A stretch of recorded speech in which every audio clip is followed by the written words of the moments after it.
Hey guys, Bassgeek here, and today we're going to talk about flukes for fall busting bass.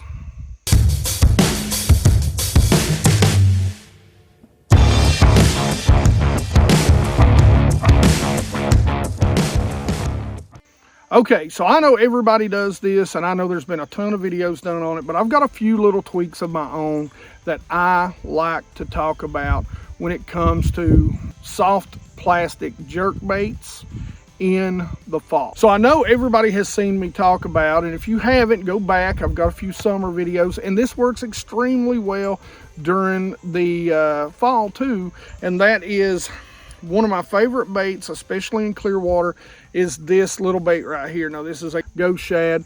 This is the Strike King caffeine shad. This is a 4-inch, and it's on a belly weighted hook. One of the things that I love to do is take that little bait, throw it out there when they're busting those shad, because a lot of times your bigger fish will be sitting under the bottom. Those smaller fish will be the ones that are busting, running those shad up. You can take that little bait, you can throw it out there, throw it right where they bust, and let it drop. Let it drop deep, and then twitch it up 2 or 3 times. A white one in the fall is probably better than the ghost shad. Put it on an 1/8 ounce, let it fall, and I'm telling you, they destroy it. That's one way to do it. Now there is another, and this is one of my favorite ways to rig and fish it in the fall. I do this with a Zoom Fluke, and the reason why I like to do it with a Zoom Fluke exclusively is because I don't want a bait that's going to really sink a whole lot. Now there's 2 ways that I rig it. I've got it rigged my favorite way right now.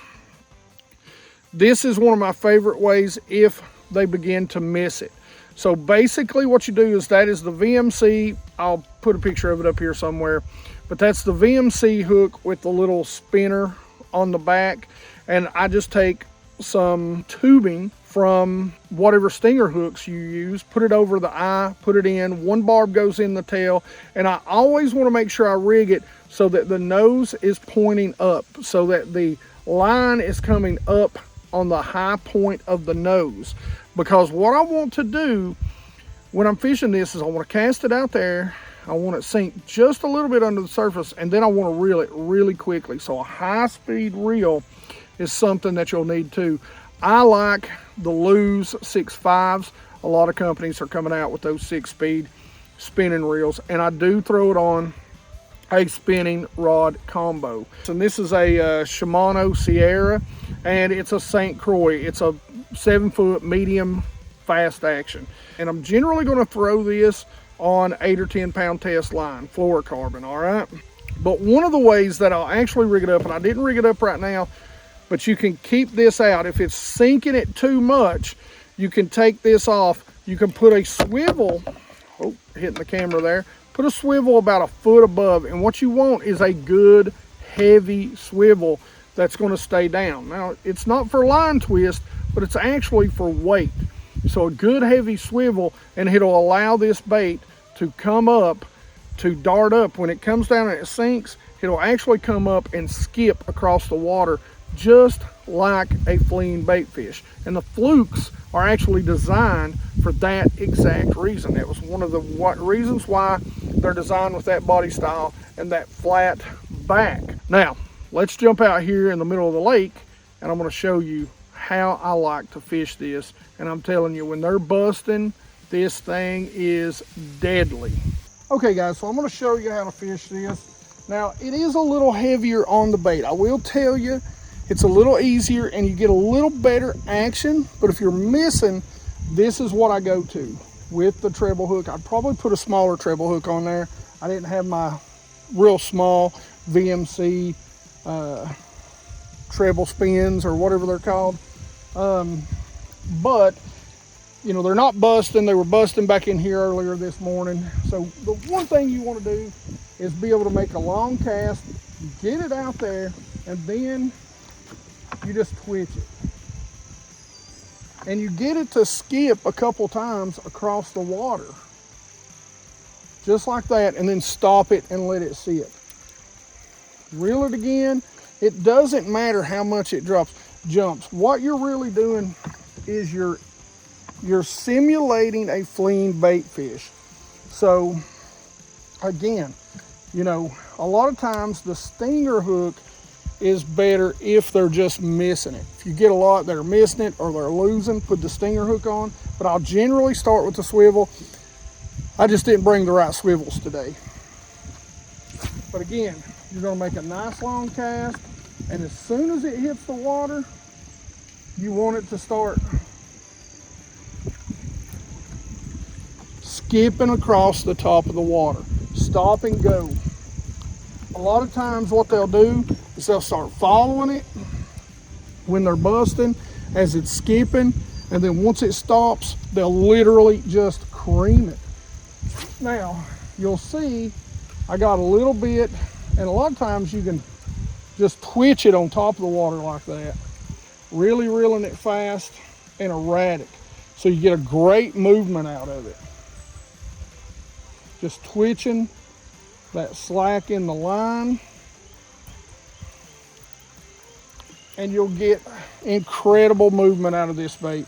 My go-to color is going to be some kind of sight flash if the water's clear, if it's a sunnier day, if it's, you know, just a solid white French pearl 90% of the other times. This is a good color right here. I think it's called their disco or something, but it's kind of a bluish color. But again, another good color. Like I said, start with the heavier swivel, about 1 foot to 1.5 feet up. You won't believe the action you're going to get out of that. I wished I could have showed you that today, but you will not believe the action.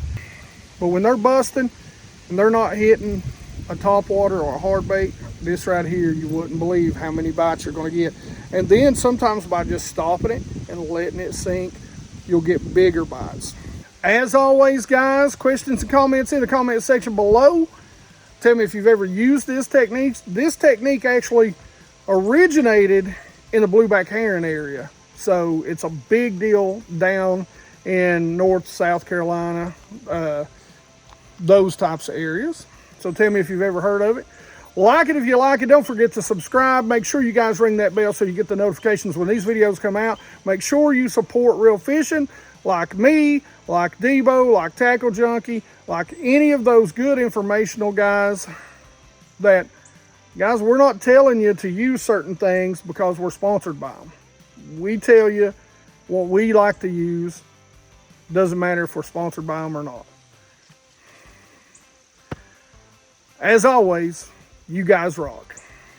So sorry it's been a little bit. I've been trying to prep for a big tournament, biggest tournament I've ever fished in. And so a little bit of my focus has been pulled away from the channel. But we are going to give away this daggone box. So let's do it right now. Let's copy that URL. Let's go to a random comment picker.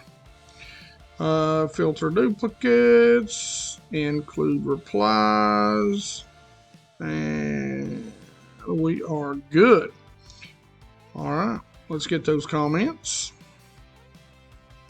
109, you guys always do a great job. Now, let's see who won.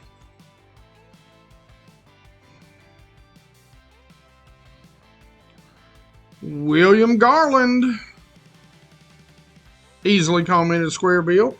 Congratulations, William. You have won. I will put a comment by your name, and we'll verify, of course, your email and everything, and that you are a subscriber. And then we'll get your information and mail this box out to you, because I am tired of holding on to it, just to be honest. Thank you, guys. I appreciate everything. As always, you guys rock.